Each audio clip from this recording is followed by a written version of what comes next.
माझं नाव अरविंद रामभाऊ ईश्वरे आहे. मी जोहे या शाळेमध्ये MCVC या इलेक्ट्रिकल ट्रेडकडे शिकवत आहे, लेक्चरर आहे आणि त्यामुळे मी हा व्हिडिओ तयार करत आहे. तर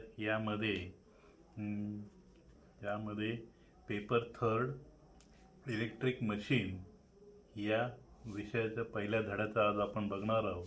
त्या धड्याचं नाव 3 फेज ट्रान्सफॉर्मर आहे. मुळातच ट्रान्सफॉर्मरचा उपयोग हा हाय व्होल्टेजचं रूपांतर लो व्होल्टेजमध्ये आणि लो व्होल्टेजचं रूपांतर हाय व्होल्टेजमध्ये करण्यासाठी केला जातो. ट्रान्सफॉर्मर हे एक स्थिर उपकरण असून ते AC व्होल्टेज कमी जास्त करतं. ही विद्युत उत्पन्न करत नाही किंवा पॉवरवर परिणाम होत नाही. थोडक्यात काय तर ट्रान्सफॉर्मरचा उपयोग हा उच्च दाबाचे रूपांतर कमी दाबामध्ये आणि कमी दाबाचे रूपांतर उच्च दाबामध्ये करण्यासाठी केला जातो. हा रूपांतरित होत असताना वारंवारता आणि विद्युत शक्ती यामध्ये कुठलाही बदल होत नाही. तर या ट्रान्सफॉर्मरमध्ये सर्व भाग हे स्थिर असतात. त्यामुळे यामध्ये निर्माण होणारा लॉस हा कमीत कमी होतो आणि त्यामुळे याची ही कार्यक्षमता ही सगळ्यात जास्त असते. सुरुवातीला जो ट्रान्सफॉर्मर आहे, जसं आपल्या धरणामध्ये जे वीज निर्माण होते त्या विजेमध्ये ट्रान्सफॉर्मरच्या साहाय्याने कमी व्होल्टेजचं रूपांतर अतिशय उच्च व्होल्टेजमध्ये केलं जातं. जवळजवळ 1,32,000 व्होल्ट निर्माण वाढवलं जातं आणि त्या व्होल्टेजचं त्यानंतर जवळजवळ 1,32,000 व्होल्टचं रूपांतर 66,000 व्होल्टमध्ये करण्यासाठी ट्रान्सफॉर्मरचा उपयोग केला जातो. त्यानंतर 66,000 व्होल्टचं रूपांतर 33,000 व्होल्टमध्ये केलं जातं. त्यानंतर 33,000 व्होल्टचं रूपांतर 11,000 व्होल्टमध्ये आणि 11,000 व्होल्टचं रूपांतर 440 आणि जो आपण वापरतो त्या 440 व्होल्टेजचा रूपांतर 240 किंवा 230 व्होल्टमध्ये करण्यासाठी उपयोग केला जातो. आणि चार्जर म्हणजेच काय तर एक प्रकारचा ट्रान्सफॉर्मरच असतो. म्हणजे एखादा रेडिओ चालू करायचा असेल 6 व्होल्टचा तर जवळजवळ वीज उत्पन्न होते त्या धरणापासून. ते रेडिओ चालू करण्यासाठी जर 6 व्होल्ट लागतो, जवळजवळ 6 ते 7 ट्रान्सफॉर्मर यामध्ये वापरले जातात आणि त्यामुळे आपण सहजतेने त्याचा वापर केला जातो. 66,000 व्होल्ट किंवा 33,000 व्होल्ट हे जे व्होल्टेज आहे ते इंडस्ट्रीयल झोनसाठी वापरले जातात आणि 440 आणि 240 व्होल्ट हे घरगुती उपकरणामध्ये वापरले जातात घरोघरी. तर यामध्ये अनेक प्रकार आहेत. ट्रान्सफॉर्मरचे अनेक प्रकार आहेत. त्यामध्ये एक स्टेप अप ट्रान्सफॉर्मर आणि दुसरा step down transformer. Step up transformer म्हणजेच काय तर लो व्होल्टेजचं रूपांतर हाय व्होल्टेजमध्ये करणारं ट्रान्सफॉर्मरला स्टेप अप ट्रान्सफॉर्मर म्हणतात व उच्च व्होल्टेजचं रूपांतर कमी व्होल्टेजमध्ये करण्यासाठी जे उपकरण वापरले जातं त्याला स्टेप डाऊन ट्रान्सफॉर्मर असे म्हणतात. यामध्ये अनेक भाग असतात. उदाहरणार्थ वाइंडिंग असते, 3 फेज वाइंडिंग असते. त्यानंतर यामध्ये कोअर बनवला जातो. कोअर हा सिलिकॉन स्टीलपासून बनवला जातो. 0.35 ते 0.5 इंच एवढ्या कमी सिलिकॉन स्टीलपासून पट्ट्या बनवल्या जातात. LEI या प्रकारच्या आकारात ह्या कोअर बनवल्या जातात. या सिलिकॉन स्टीलमध्ये बनवल्या जातात आणि या स्टीलमुळे काय होतं तर हिस्टरेसिस आणि एडी करंट लॉस हा कमीत कमी होतो आणि त्यामुळे इफिशियन्सी ही वाढते. तर या ट्रान्सफॉर्मरमध्ये जो भाग आहे तो कोअर टाईप ट्रान्सफॉर्मर आणि शेल टाईप ट्रान्सफॉर्मर हा सुद्धा प्रकार आहे। तर 3 फेज ट्रान्सफॉर्मर यामध्ये 3 वाइंडिंग असतात। सर्व त्याचा उपयोग सिंगल फेज प्रमाणेच असतो, फक्त यामध्ये 3 फेज मध्ये 3 प्रकारचे वाइंडिंग असतात। तर यामध्ये जे सिंगल फेज मध्ये असतात किंवा त्याला जे सप्लायला जोडले जातात त्याला प्रायमरी वाइंडिंग म्हणतात आणि जे आउटपुटला जोडले जातात ते सेकंडरी म्हणून सेकंडरी वाइंडिंग म्हणून ओळखले जातात। यामध्ये जी वाइंडिंग आहे ती वाइंडिंग ही कॉपर या धातूपासून बनवली जाते आणि कोअर हा लॅमिनेटेड असतो, म्हणजे अखंड न करता ठोकळा न वापरता त्याचे पातळ पट्ट्या EI आणि L या आकारात तयार करून ट्रान्सफॉर्मर वापरला जातो। त्यामुळे काय होतं की जो रेजिस्टन्स आहे तो वाढतो आणि त्यामुळे करंट कमी होऊन इफिशियन्सी वाढते। त्यामुळे त्याला म्हणतात लॅमिनेटेड, या पट्ट्यांना लॅमिनेटेड म्हणतात। नेहमी कोअर हा लॅमिनेटेड प्रकारचा केला जातो आणि तो सिलिकॉन स्टीलपासून बनलेला असल्यामुळे त्याचा कार्यक्षमता जी आहे ट्रान्सफॉर्मरची ती जवळजवळ 96 ते 97% असते। तर या ट्रान्सफॉर्मरमध्ये अनेक प्रकार आहेत। हे step up transformer, step down transformer, shell type, core type, berry type हे 3 प्रकार आहेत। प्रत्येकाचे उपयोग हे वेगवेगळे आहे। स्टेप अप ट्रान्सफॉर्मर, त्यानंतर यामध्ये जे भाग आहे ट्रान्सफॉर्मरचे भाग म्हणजे एक टाकी असते। टाकी जाड पत्र्यापासून सीलबंद केलेली असते, त्यामध्ये ऑइल टाकलं जातं। हा जो ऑइल आहे ते पूर्णपणे गरम करून किंवा त्यामधला सर्व पाण्याचा अंश किंवा आर्द्रता आहे ती बाहेर काढून वापरले जाते आणि ते सीलबंद असते।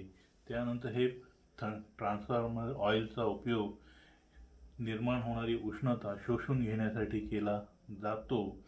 त्यामुळे वाइंडिंग वापरत असताना जी उष्णता शोषल्यामुळे कार्यक्षमता ही वाढते। त्यानंतर यामध्ये कॉन्झर्वेटर आणि हे जे भाग आहे कॉन्झर्वेटर आणि ब्रीदर, त्यानंतर ऑइल इंडिकेटर असे महत्त्वाचे भाग आहेत।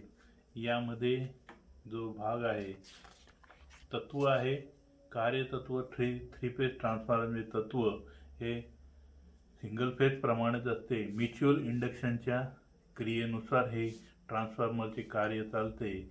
म्युच्युअल इंडक्शन म्हणजेच काय तर प्रायमरी वाइंडिंगला सप्लाय दिल्यानंतर त्या वाइंडिंगमध्ये चुंबकीय क्षेत्र निर्माण होतं आणि या चुंबकीय क्षेत्रामध्ये सेकंडरी वाइंडिंगचे जे वेढे आहेत ते येतात आणि ते वेढे या चुंबकीय क्षेत्राला कट करतात आणि फॅरेडेच्या नियमानुसार या सेकंडरी वाइंडिंगमध्ये व्होल्टेज आणि करंट निर्माण होतो।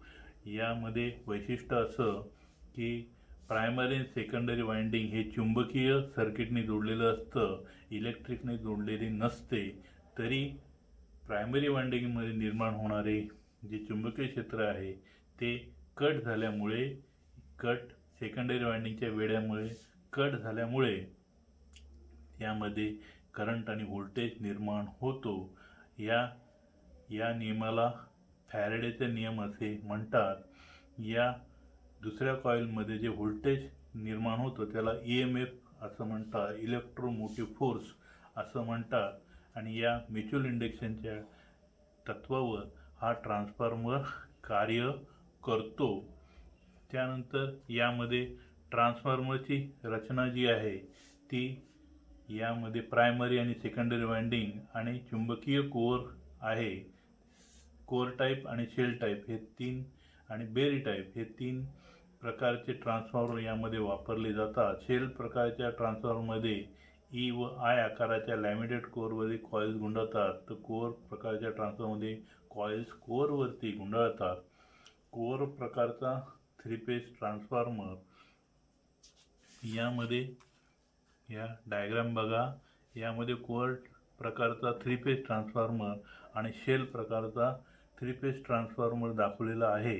3 फेज ट्रान्सफॉर्मरचे भाग खाली दिलेले रचना, थोडक्यात काय तर रचना, लॅमिनेटेड आयर्न कोअर, या कोअरची जाडी 0.5 मिलीमीटर असते.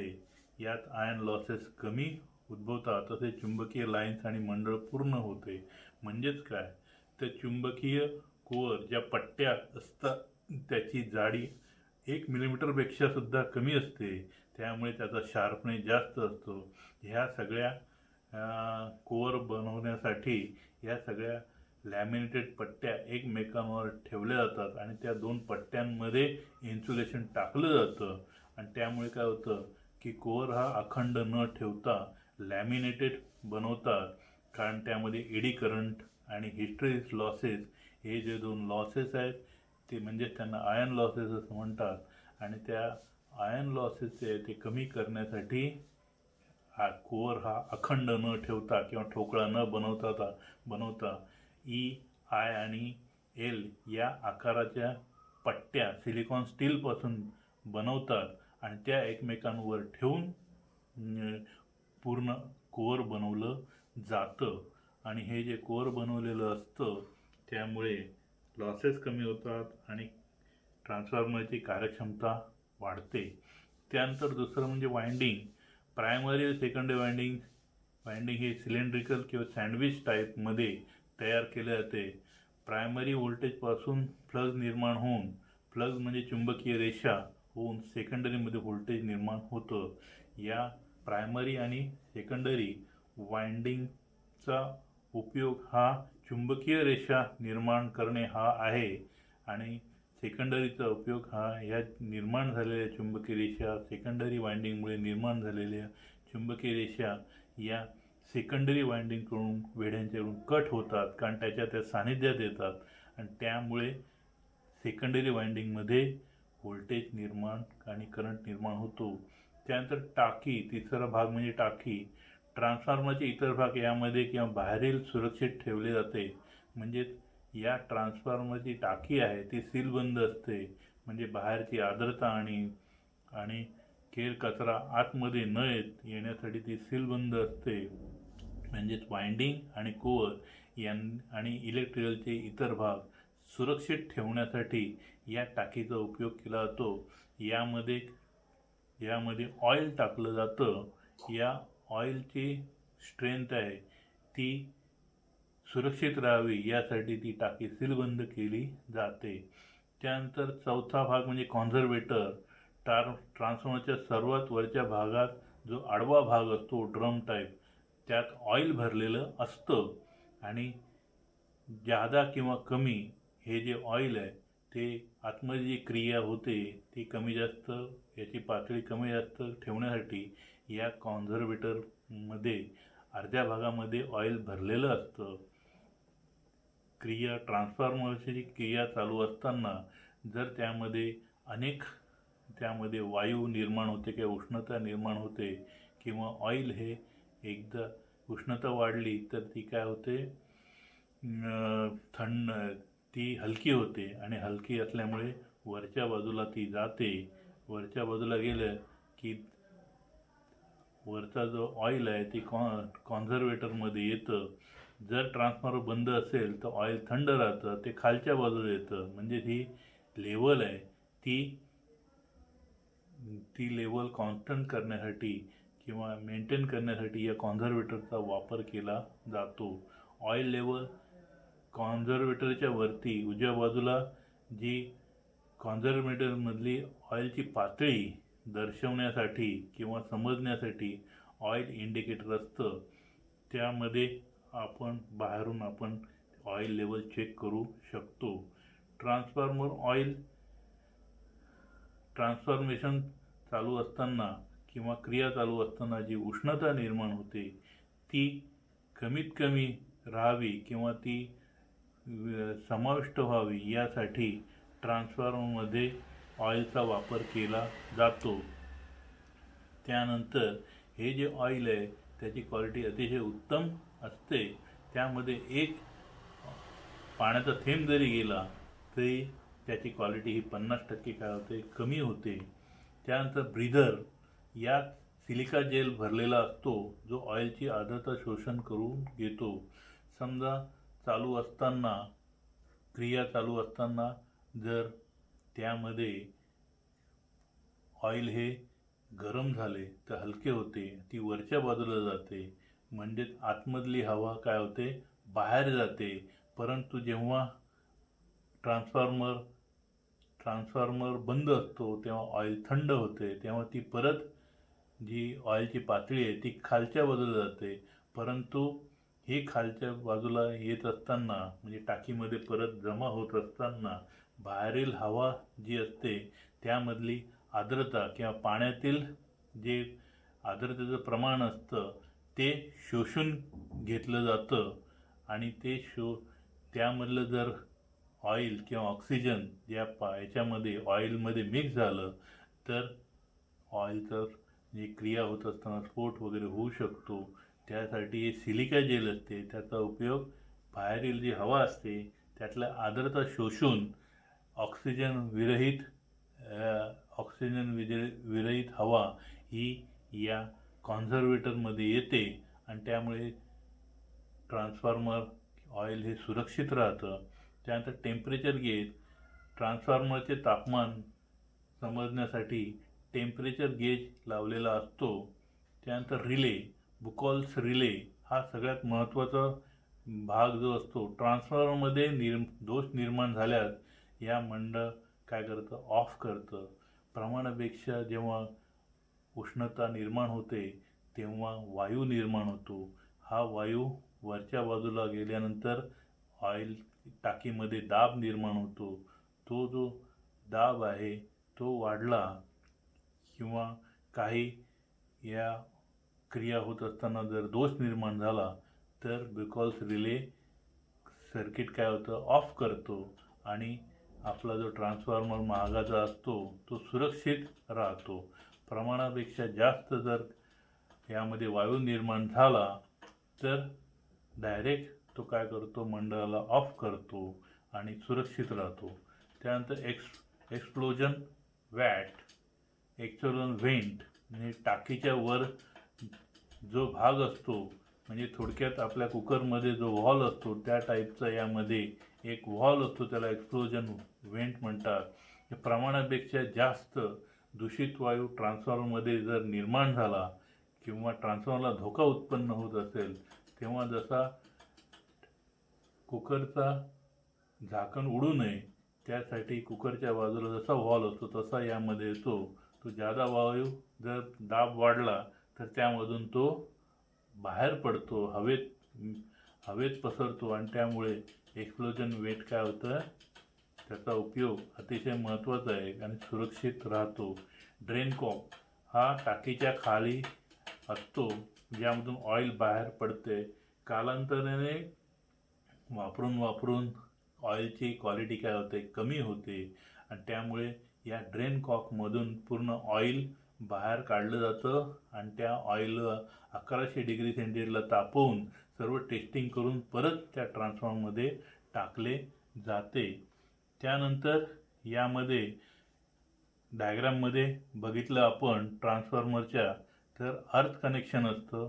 त्यानंतर 2 ठिकाणी अर्थिंग केलेली असते. अर्थिंग म्हणून तांब्याची पट्टी वापरलेली असते आणि ती त्या अर्थ जिथं पॉईंट आहे तिथं फिट केली जाते. यदा कदाचित एखादी पट्टी जर क्रॅक झाली तर दुसरी अर्थिंग मिळण्यासाठी अतिशय महत्त्वाचे असते. त्यानंतर याला व्हील असतं. हे जे व्हील आहे त्याचा उपयोग एका ठिकाणून दुसऱ्या ठिकाणी हलवण्यासाठी केला जातो. डायग्राममध्ये बघितले तर त्यामध्ये अनेक जे एक्सप्लोजन वॉल वरच्या बाजूला जो आहे तो कॉन्झर्वेटर, एक्सप्लोजन वॉल कुठे आहे बघा, डायफ्रागम म्हणजे पडदा असतो तो पडदा फुटून बाहेर येतो. त्यानंतर प्रेशर रिलीज वॉल म्हणजेच व्हेंट, यामध्ये व्हेंट पण असतो. ऑइल इनलेट वॉल, टाकीमध्ये ऑइल टाकण्यासाठी या ऑइल इनलेट वॉलचा वापर केला जातो. त्यानंतर ब्रीदर आणि सिलिका जेल, ब्रीदरमध्ये सिलिका जेल असतं, बाहेरील हवा जेव्हा आतमध्ये येते तेव्हा त्यामधला ऑक्सिजन आणि आर्द्रता ही कमी करण्यासाठी या ब्रीदरचा वापर केला जातो. त्यानंतर टाकीच्या बाजूला ज्या नळ्या असतात त्या नळ्यांचा उपयोग यामध्ये जेव्हा उष्णता निर्माण होते तेव्हा गरम झालेले जे ऑइल असते ते थंड होण्यासाठी या नळ्यांमध्ये ऑइल जातं. त्यामुळे याचं जे आकारमान असतं टाकीचं आकारमान वाढतं आणि ऑइल लवकर थंड होते. चारही बाजूने या नळ्या असतात त्यामुळे याचा आकार वाढून लवकर, कारण या नळ्यांना बाहेरील थंड हवेचा स्पर्श होतो त्यामुळे ऑइल लवकर थंड होते आणि त्यामुळे कार्यक्षमता वाढते. टॅप चेंजर मॅन्युअली यामध्ये ऑपरेशन करण्यासाठी त्यामध्ये टॅप चेंजिंग असते, टॅप बदलण्यासाठी याचा उपयोग केला जातो. नंतर डाटा प्लेट यामध्ये ट्रान्सफॉर्मरची या प्लेटवर ट्रान्सफॉर्मरची सगळी माहिती, यामध्ये व्होल्टेज किती, 3 फेज आहे, सिंगल फेज आहे, नंतर यामध्ये वारंवारता किती आहे, तयार कधी येईल, कंपनीचं नाव काय, हे सगळं यामध्ये काय केलेलं असतं, लिहिलेलं असतं. त्यामुळे हा कधी काही प्रॉब्लेम झाला तर त्या कंपनीकडे परत पाठवलं जातं. तर अशा तऱ्हेने काय आहे हे याची रचना आहे. त्यानंतर ट्रान्सफॉर्मर कनेक्शन आहे, star connection, delta connection. 3 phase ट्रान्सफॉर्मरचे कनेक्शन ही काय असतात, 3 प्रकारचे कनेक्शन केले जातात. तर स्टार कनेक्शन आणि डेल्टा कनेक्शन आणि इंटर स्टार कनेक्शन. डायग्राममध्ये तुम्ही बघितलं तर 3 प्रकारचे ट्रान्सफॉर्मरचे कनेक्शन दिसतात. प्रत्येकाचे उपयोग आणि तोटे वेगवेगळे आहेत. तर स्टार कनेक्शनमध्ये डायग्राममध्ये बघा की या स्टारमध्ये 3 जे वायंडिंगची टोके आहेत ते एकामध्ये शॉर्ट केले जातात आणि त्यापासून तिथं 0 व्होल्टेज असल्यामुळे त्यातनं एक न्यूट्रल काढली जाते. म्हणजे ज्या ठिकाणी सिंगल फेज सप्लाय आणि 3 फेज सप्लाय पाहिजे असेल त्या ठिकाणी स्टार कनेक्शन वापरलं जातं. आउटपुटला 3 कॉइल्सचे पहिले टोक आणि शेवटचे टोक एकत्र होऊन स्टार कनेक्शन तयार केले जाते.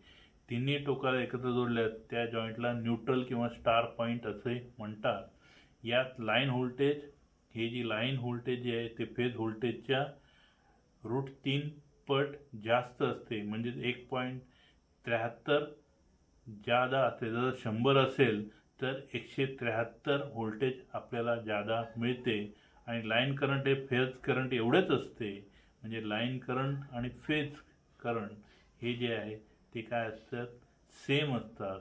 म्हणजे लाईन करंट आणि फेज करंट, फेज म्हणजे ए आणि एन मधला जो फेज आहे त्यामधला करंट, आणि लाईन म्हणजे जी लाईन सप्लाय दिली जाते त्याच्यामध्ये जो निर्माण होतो तो.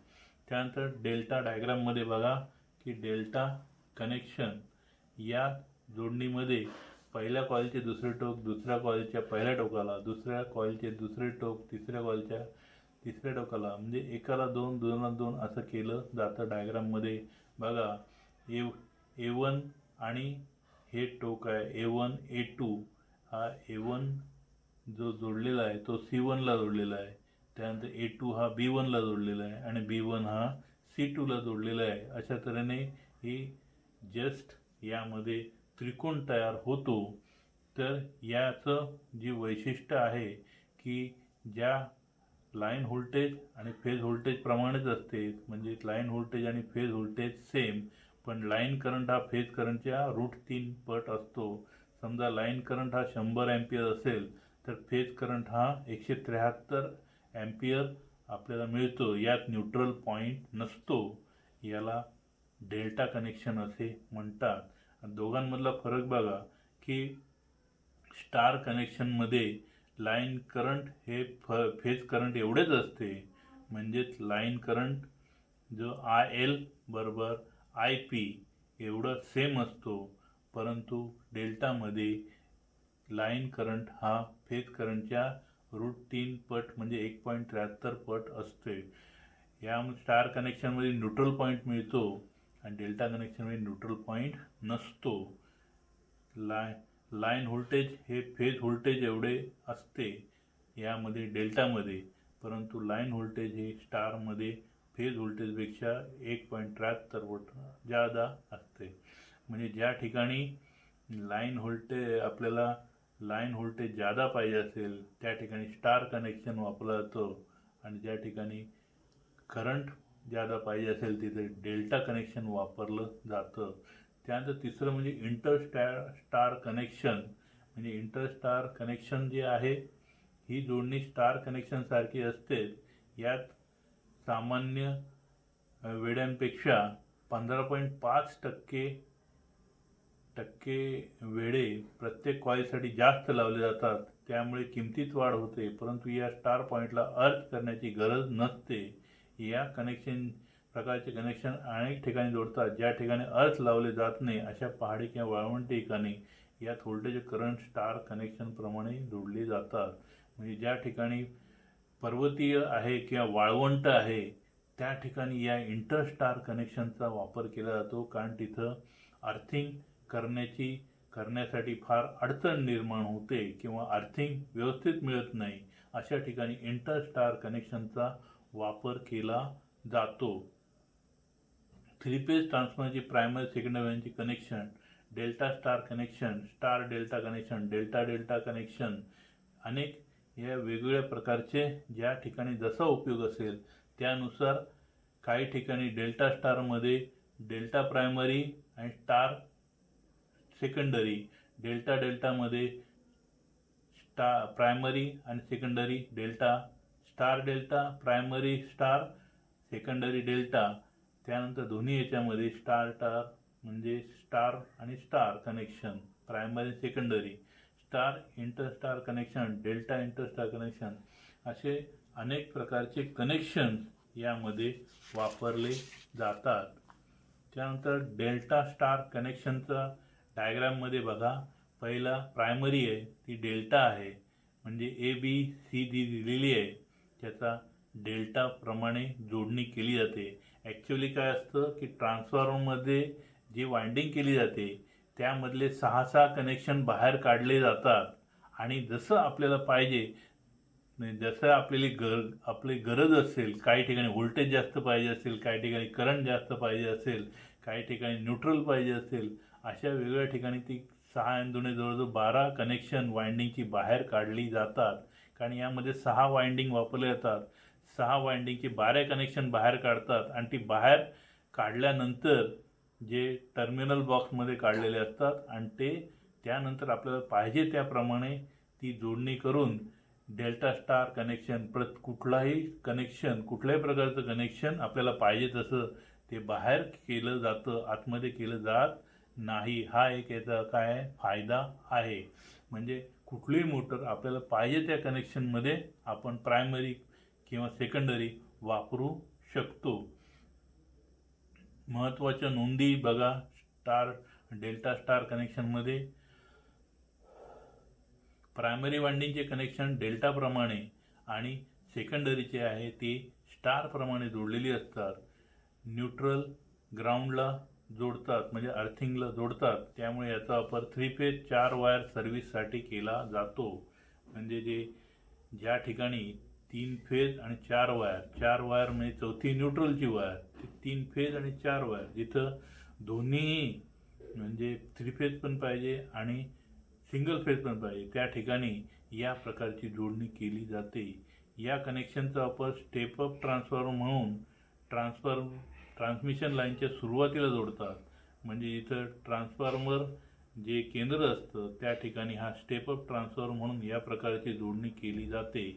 सेकंडरी ते प्रायमरी लाईन वाइंडिंगचा व्होल्टेज गुणोत्तर हा √3 पट ट्रान्सफॉर्मेशन रेशो असतो. 4 प्रायमरी व सेकंडरी लाईन व्होल्टेजमध्ये 3 फेज 30 डिग्री फेज डिफरन्स असतो. या जोडणीमुळे दोन्ही बाजूला 3 फेज मंडळ उपलब्ध होते. दोन्ही बाजूनी 3 फेज कनेक्शन आपल्याला मिळते.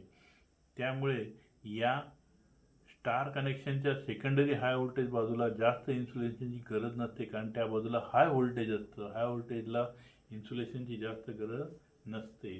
त्यानंतर डेल्टा डेल्टा कनेक्शन, या जोडणीमध्ये प्रायमरी डेल्टा आहे आणि सेकंडरी सुद्धा डेल्टा आहे. डायग्राममध्ये बघा, या कनेक्शनचा वापर जास्त ते कमी व्होल्टेज ट्रान्सफॉर्मरसाठी होतो, म्हणजे हाय व्होल्टेजचं रूपांतर लो व्होल्टेजमध्ये करण्यासाठी होतो. सेकंडरी ते प्रायमरी लाईन व्होल्टेजचा गुणोत्तर हा ट्रान्सफॉर्मर रेशो प्रमाणेच असतो, कारण दोन्हीचा ट्रान्सफॉर्मर काय आहे, डेल्टा डेल्टा असल्यामुळे सेम असतो. अनबॅलन्स लोडिंगसाठी या कनेक्शनचा वापर केला जातो.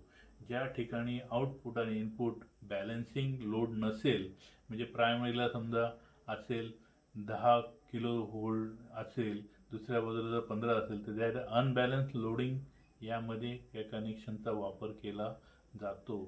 या कनेक्शनचा महत्त्वाचा फायदा, जरी ट्रान्सफॉर्मर समर्थन करत नसल्यास सिस्टीम ही ओपन डेल्टा कनेक्शन म्हणून कार्य करते, परंतु कार्यक्षमता काय असते याची कमी असते. पण ज्या ठिकाणी याचा वापर केला जातो त्या ठिकाणी या डेल्टा डेल्टा कनेक्शनचा वापर केला जातो. नंतर स्टार डेल्टा कनेक्शन, या जोडणीमध्ये प्रायमरी जोडणी ही स्टारमध्ये आणि सेकंडरीमध्ये डेल्टामध्ये केला जातो. अनबॅलन्स लोडसाठी याचा वापर केला जातो. ही जोडणी high voltage transformation step down कनेक्शनसाठी उत्तम उपयोगी आहे. म्हणजे ही जी आहे हाय व्होल्टेज ट्रान्समिशनमध्ये, म्हणजे 66,000 व्होल्ट 33,000 व्होल्ट यामध्ये स्टेप डाऊन कनेक्शनसाठी या प्रकारचे कनेक्शन केलं जातं. प्रायमरी ही जी आहे ती स्टारमध्ये केली जाते आणि सेकंडरी डेल्टामध्ये केली जाते. प्रायमरी वायंडिंग स्टार कनेक्शन प्रमाणे जोडले जाते व न्यूट्रल ग्राउंडला जोडलं जातं, म्हणजे अर्थिंग दिली जाते. ट्रान्समिशन लाईनमध्ये सबस्टेशनला शेवटी स्टेप डाऊन ट्रान्सफॉर्मर या कनेक्शनचा वापर करतात. प्रायमरी सेकंडरी वायंडिंग व्होल्टेजमध्ये 30 डिग्री शेप डिफरन्स असते. या कनेक्शनमध्ये बॅलन्स 3 फेज व्होल्टेज सेकंडरीच्या वरून मिळते. जरी वायरमध्ये अनबॅलन्स करंट वाहत असेल, न्यूट्रल वायर जोडल्याने वीज चमकण्यापासून सुरक्षितता मिळते.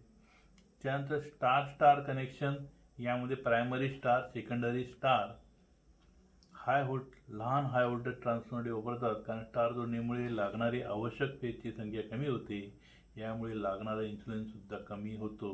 म्हणजे प्रत्येकाचे लाईनचे काय फायदे तोटे आहेत, आणि या फायदे तोट्यामुळे आपल्याला ज्या परिस्थितीत जसं आपल्याला उपयोगी पडेल त्याप्रमाणे याचे कनेक्शन केले जातात. अनेक प्रकारचे यामध्ये पुढे दिलेले आहेत, त्यानुसार येणार.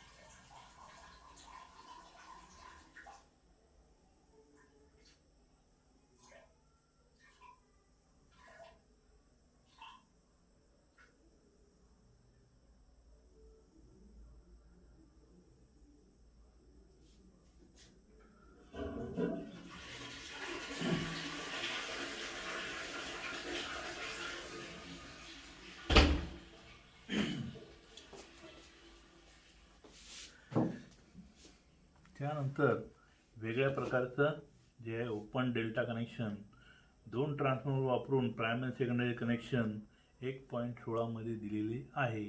ओपन डेल्टा कनेक्शन वापर डेल्टा डेल्टा ट्रान्सफॉर्मरमध्ये एक ट्रान्सफॉर्मर खराब झाला आहे व त्या सर्व्हिस दोषी ट्रान्सफॉर्मर जोपर्यंत दुरुस्त होत नाही तोपर्यंत चालू राहते, अशा ठिकाणी याचा वापर केला जातो. म्हणजेच ओपन डेल्टा कनेक्शन, ज्याला व्ही कनेक्शन असं म्हणतात, त्याचा वापर एखादा जर ट्रान्सफॉर्मर डेल्टा डेल्टा ट्रान्सफॉर्मर जर बंद पडला असेल, खराब झाला असेल, तर तो चालू होईपर्यंत लहान 3 फेज लोडसाठी या कनेक्शनचा वापर केला जातो.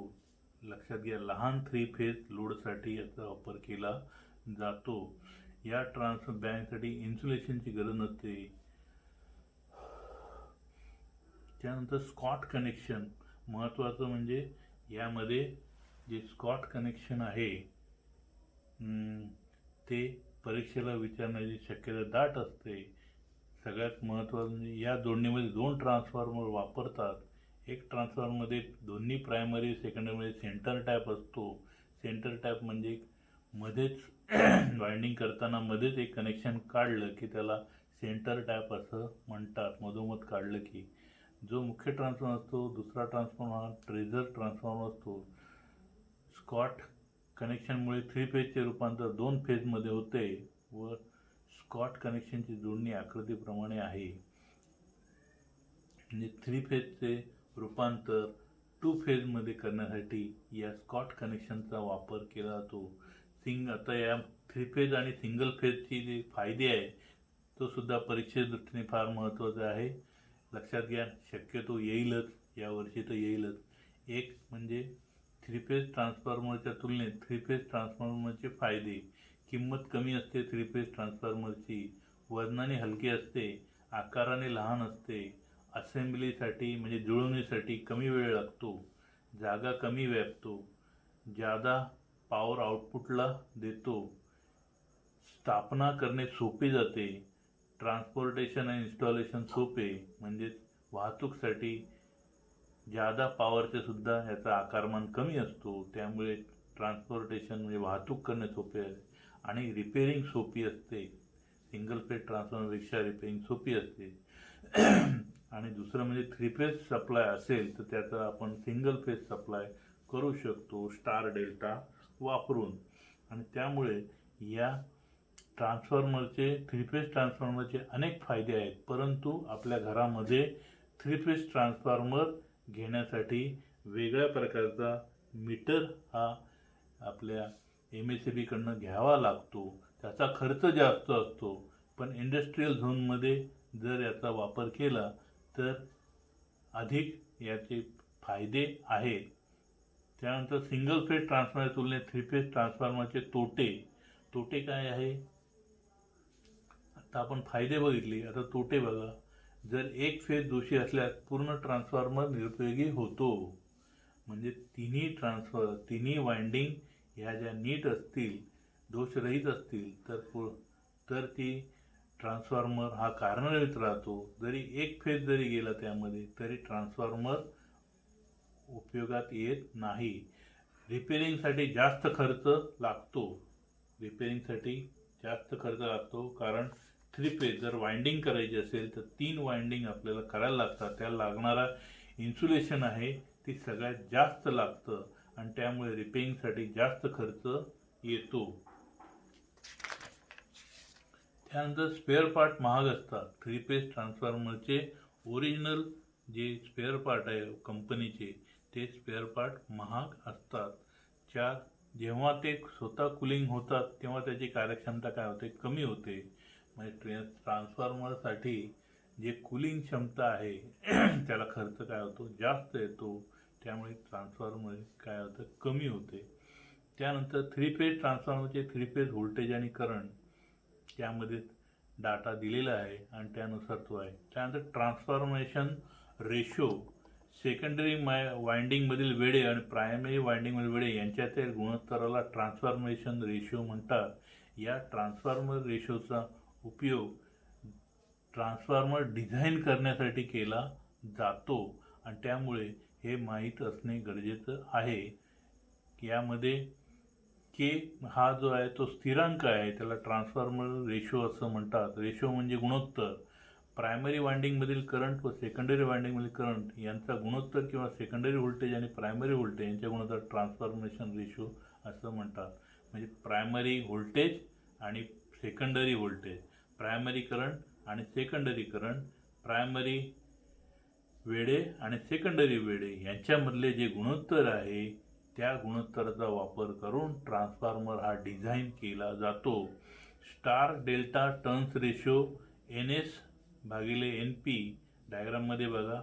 √3 VS/VP म्हणजे स्टार डेल्टामध्ये सेकंडरी वेळे भागिले प्रायमरी वेळे बरोबर √3 म्हणजे 1.73 सेकंडरी व्होल्टेज भागिले प्रायमरी व्होल्टेज जे आहे. नंतर डेल्टा स्टारमध्ये NS/NP म्हणजे सेकंडरी वेळे आणि प्रायमरी वेळे बरोबर VS म्हणजे सेकंडरी व्होल्टेज भागिले √3 प्रायमरी व्होल्टेज असा आहे. या दोन रेशोचा उपयोग करून ट्रान्सफॉर्मर हा डिझाईन केला जातो. एक उदाहरण बघा दिलं त्यांनी. डेल्टा स्टार जोडणीमधील 3 फेज ट्रान्सफॉर्मरचे सप्लाय व्होल्टेज किती आहे? 100 व्होल्ट आहे. 50 हर्ट्ज आहे. म्हणजे वारंवारता ही सायकल पर सेकंद किंवा हर्ट्जमध्ये मोजली जाते. जर प्रायमरीचे वेळे 500 सेकंडरीचे वेळे 100 असल्या सेकंडरी व्होल्टेज आणि करंट काढा. या ट्रान्सफॉर्मरची रेटिंग दिले 50 व्होल्ट एम्पियर. नेहमी ट्रान्सफॉर्मर हा VA व्होल्ट एम्पियर मध्ये एककमध्ये मोजला जातो. KVA किलो व्होल्ट एम्पियर असा देतो.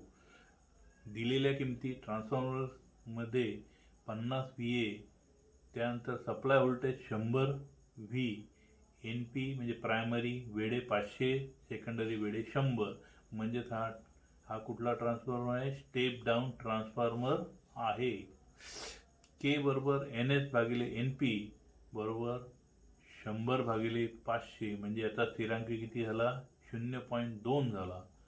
VL म्हणजे सेकंडरी व्होल्टेज बरोबर √3 गुणिले K इंटू VL म्हणजे √3 1.73 गुणिले K आपण काढलेला आहे 0.2 गुणिले 100 बरोबर 34.64 व्होल्ट. म्हणजे लाईन व्होल्टेज हा सेकंडरीकडे किती असणार आहे? 34.64 व्होल्ट.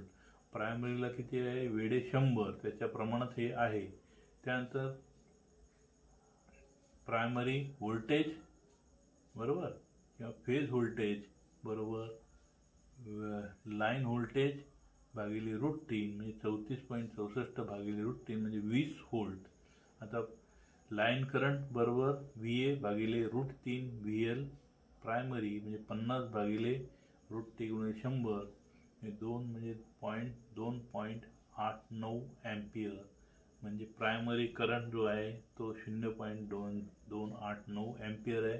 आणि लाईन करंट जो आहे तो प्रायमरी म्हणजे लाईन करंट भागिले √3 गुणिले K 0.283 भागिले √3. म्हणजे या डिझाईन करण्यासाठी या ट्रान्सफॉर्मरचा वापर केला जातो. यामध्ये आता हे वेगळे प्रकारचे जे ट्रान्सफॉर्मर आहे, डिस्ट्रीब्युशन ट्रान्सफॉर्मर, ज्याच्या साहाय्याने व्होल्टेज डिस्ट्रीब्युशन केलं जातं जसं पाहिजे त्या ठिकाणी. त्यात समजा 66,000 व्होल्ट पाहिजे एखाद्या कंपनीला, एखाद्याला 33,000 व्होल्ट पाहिजे, एखाद्याला 11,000 व्होल्ट पाहिजे. त्यानुसार जो ट्रान्सफॉर्मर वापरला जातो तो डिस्ट्रीब्युशन ट्रान्सफॉर्मर. हे जे आहे हा जो डिस्ट्रीब्युशन ट्रान्सफॉर्मर आहे तो शक्यतो घरगुती उपकरणामध्ये रेसिडेन्शियल जी घरं आहेत त्यांना जर सप्लाय दिला जातो तिथं तो ट्रान्सफॉर्मर वापरला जातो. हे ट्रान्सफॉर्मर डिस्ट्रीब्युशन लाईनवर जोडलेले असतात. जसे आपण DP बाहेर रस्त्यावर बघतो ते डिस्ट्रीब्युशन ट्रान्सफॉर्मर आहे. ते डिस्ट्रीब्युशन लाईनवर जोडलेले असतात. म्हणजे जी ओव्हरहेड लाईन असते त्याला जोडलेले असतात.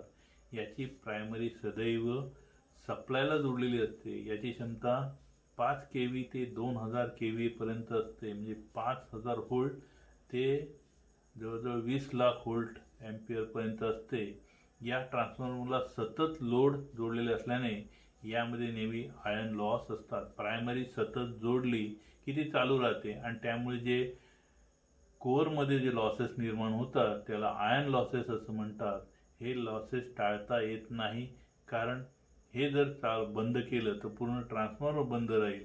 म्हणजे आपली जी ज्याला आपण वापरतो म्हणजेच काय करतो, आपण घरामध्ये दिवे फॅन वगैरे वापरतो म्हणजेच काय करतो तर लोड वापरतो. त्यामुळे हे लोड कमी जास्त होत असते. कधीही आपल्याला लोड लावला तर लाईट किंवा फॅन चालू राहायला पाहिजे. यासाठी हा ट्रान्सफॉर्मर सतत लोडला जोडला जातो, म्हणजे प्रायमरीला जोडला जातो. आणि त्यामुळे ज्या वाइंडिंगमुळे लॉस होतात किंवा या कोअरमुळे लॉस होतात त्याला आयर्न लॉसेस असं म्हणतात. याची ऑल डे एफिशियन्सी कमी असते. म्हणजे प्रत्येक तासाला जो लोड वेगवेगळा असतो या लोडनुसार ही कार्यक्षमता कमी जास्त होत असते. आणि त्यानंतर जी सरासरी काढली जाते त्याला ऑल डे एफिशियन्सी असे म्हणतात. व्होल्टेज रेग्युलेशन जास्त तर जागा कमी व्यापतो. व्होल्टेज रेग्युलेशन म्हणजेच काय तर आपण सप्लाय दिल्यानंतर जो सप्लाय देतो आणि सेकंडरी व्होल्टेज यामधला जो फरक असतो त्याला रेग्युलेशन असे म्हणतात. किंमत कमी असते, याची किंमत कमी असते, जागा कमी व्यापतो. म्हणजे कुठेही आपल्या रस्त्यावर हा उभा एच आकाराच्या याच्यामध्ये स्थापन करता येतो. याचा कुलिंगचा खर्च कमी असतो, कारण हा जो कुलिंगचा खर्च आहे हा यामध्ये वातावरणातच उभारला जातो आणि त्यामुळे तो सतत वातावरणाची हवा लागून जो उष्णता निर्माण होते ती थंड राहण्यास मदत होते. मात्र सतत देखभाल करावी लागते. डिस्ट्रीब्युशन ट्रान्सफॉर्मरमुळे आपणास 440 किंवा 220 व्होल्टेज आपल्याला मिळते.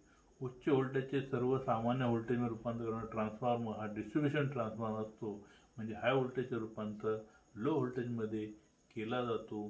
तो ट्रान्सफॉर्मर आपण जो वापरतो, व्होल्टेज वापरतो, त्याला डिस्ट्रीब्युशन ट्रान्सफॉर्मर असतात. याचे सेकंडरी कॉइलचे एक टोक ग्राउंडला जोडलेले असल्यामुळे फेज तपासणी करणे सोयीची जाते. सेकंडरीची कॉइलचे एक टोक हे नेहमी अर्थिंग जोडलेले असते, त्यामुळे त्या फेज तपासणी करणे सोयीचे असते.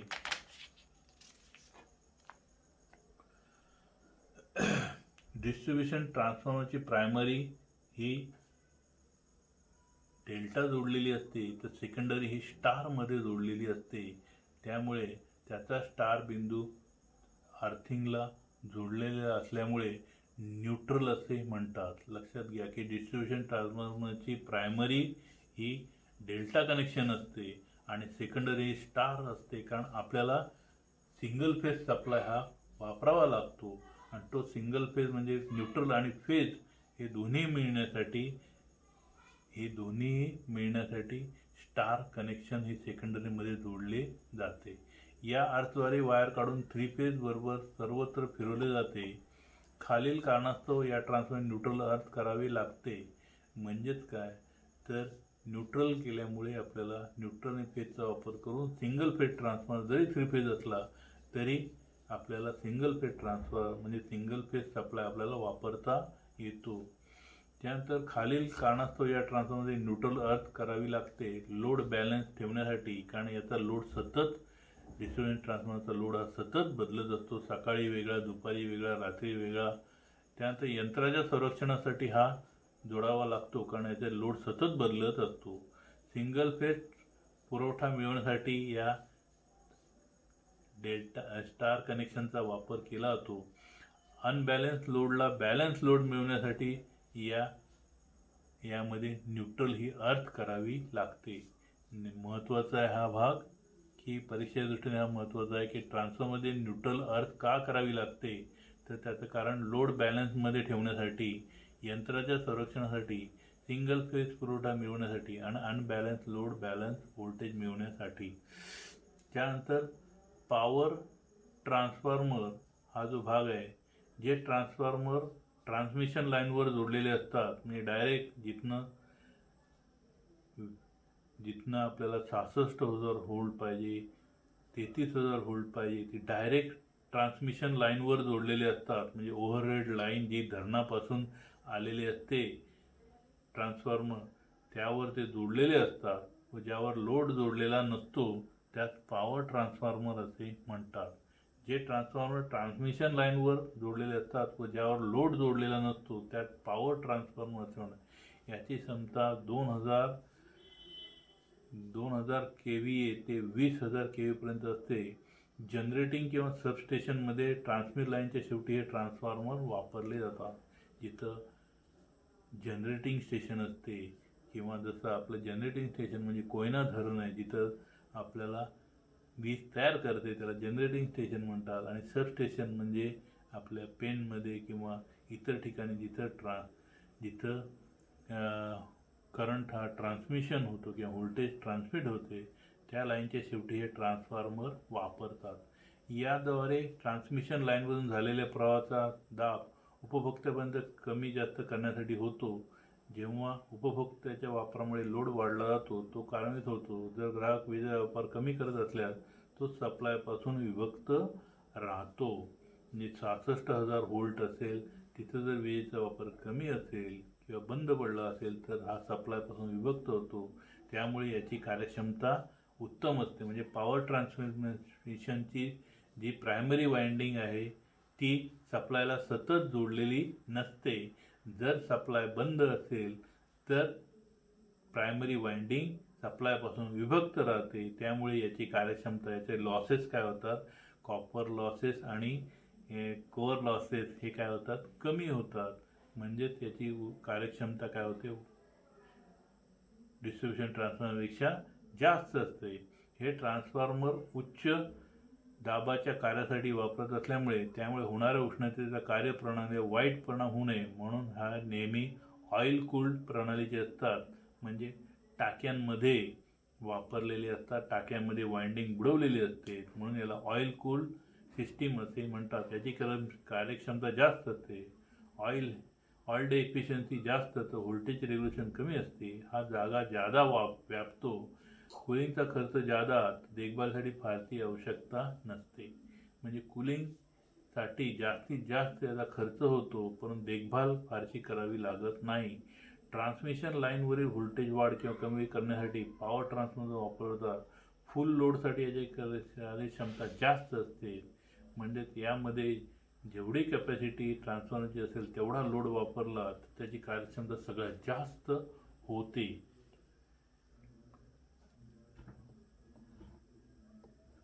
डायग्राममध्ये बघा की पॉवर ट्रान्सफॉर्मरचे किंवा 3 फेज ट्रान्सफॉर्मरचे हे भाग आहे.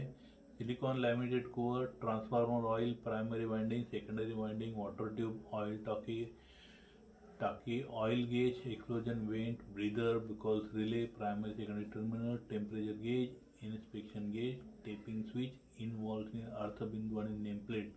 म्हणजे 3 फेज ट्रान्सफॉर्मरच्या भागाची यादी तयार करा असं म्हटलं तर हे सर्व लिहायला पाहिजे. त्यानंतर पॉवर ट्रान्सफॉर्मरची सुरक्षित साधने खालीलप्रमाणे आहेत. एक, ओव्हर करंट रिले. म्हणजे ट्रान्सफॉर्मरमध्ये काही कारणामुळे जर शॉर्ट सर्किट झालं किंवा लोड अचानक वाढला तर करंट हा वाढतो. तो प्रमाणापेक्षा जर वाढला तर सर्किट ऑफ करण्यासाठी ओव्हर करंट रिलेचा वापर केला जातो. यामध्ये सर्किट हे आपोआप काय केलं जातं, ऑफ केलं जातं. त्यानंतर अर्थ रिले. यामध्ये जर अर्थिंगमध्ये काही प्रॉब्लेम झाला तर अर्थिंग जर रेजिस्टन्स कमी जास्त होत असेल तर त्याचा रिलेवर परिणाम होतो आणि तो ऑफ होतो. डिफरेन्शियल उपकरण. Overload fuse. जर लोड अचानक एकाएकी समजा वाढला तर हा जो ओव्हरलोड फ्यूज आहे तो उडतो आणि सर्किट काय होतं, ऑफ होतो किंवा ट्रिप होतो. Self stabilizing magnetic balancing system. Load जर बॅलन्स करण्यासाठी अनबॅलन्स झाला तर त्याच्या मोटरच्या कार्यक्षमतेवर परिणाम होतो, कार्यावर परिणाम होतो. तो होऊ नये यासाठी self stabilizing magnetic balance system ही बनवली. त्यानंतर बिकॉल्स रिले. जर यामध्ये काही प्रॉब्लेम आला ट्रान्सफॉर्मरमध्ये कार्य होत असताना तर प्रमाणापेक्षा जास्त यामध्ये वायू तयार होतो. तो वायू तयार झाला की जो बिकॉल्स रिले तो काय होतो, ट्रिप होतो. परत बघा ओव्हर करंट रिले. ट्रान्सफॉर्मरमध्ये शॉर्ट सर्किट किंवा ओव्हरलोड झाल्याने वाइंडिंगमध्ये उच्च करंट प्रवाहित होतो. यामुळे वाइंडिंग जळून जाऊ शकते. यासाठी इंडक्शन टाईप ओव्हर करंट रिलेचा वापर केला जातो. उच्च करंट प्रमाणापेक्षा जास्त झाला तर हा रिले काय होतो, ट्रॅप करतो, सप्लाय बंद करतो. अर्थ रिले. जर वाइंडिंगची कोणती तार अचानक अर्थ झाली तर हा रिले ताबडतोब मंडळाला खंडित करतो. अर्थिंग म्हणजे शॉक जो बसतो आपल्याला. म्हणजे वाइंडिंग केलेली असते त्यामधलं जर इन्सुलेशन पेपर जर खराब झाला असेल, जळला असेल तर वाइंडिंगच्या तारा एकमेकांना स्पर्श करतात आणि अर्थदोष निर्माण होतो. तर तो अर्थदोष निर्माण झाला तर वाइंडिंग जळू शकते. यासाठी मंडळाला खंडित करण्यासाठी अर्थ रिलेचा वापर केला जातो. डिफरेन्शियल उपकरण.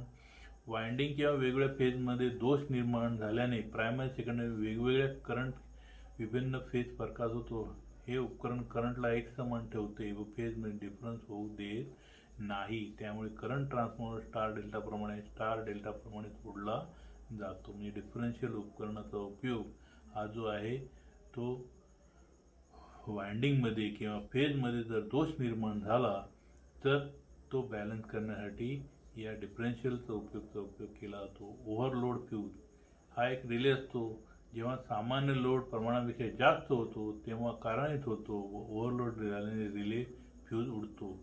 सेल्फ स्टॅबिलायझिंग मॅग्नेटिक सिस्टीम या व्यवस्थेने पॉवर ट्रान्सफरमध्ये टेपिंगमध्ये केलेल्या बदलानुसार करंट ट्रान्सफरच्या रेशोमध्ये संतुलित राहतो. म्हणजे पॉवर ज्याप्रमाणे पॉवर पाहिजे त्यानुसार यामध्ये करंट ट्रान्सफरचे जे रेशो आहेत म्हणजेच प्रायमरी वाइंडिंगचे वेळे सेकंडरीचे वेळे बदलण्यासाठी किंवा करंट वगैरे बदलण्यासाठी याचा उपयोग केला जातो. बिकॉज रिले तेल खराब झाल्याने गॅस तयार होतो ज्यामुळे हा रिले कार्यरत होतो. हा दोष शॉर्ट सर्किट अर्थ ओव्हरलोड आदीमुळे होतो. लहान दोषामुळे अलार्म वाजतो. जास्त दोष निर्माण झाल्यास अचानक दोष निर्माण झाल्यास वाइंडिंग मंडळ ट्रिप करते. अशा तऱ्हेने हा व्हिडिओ तयार झालेला आहे.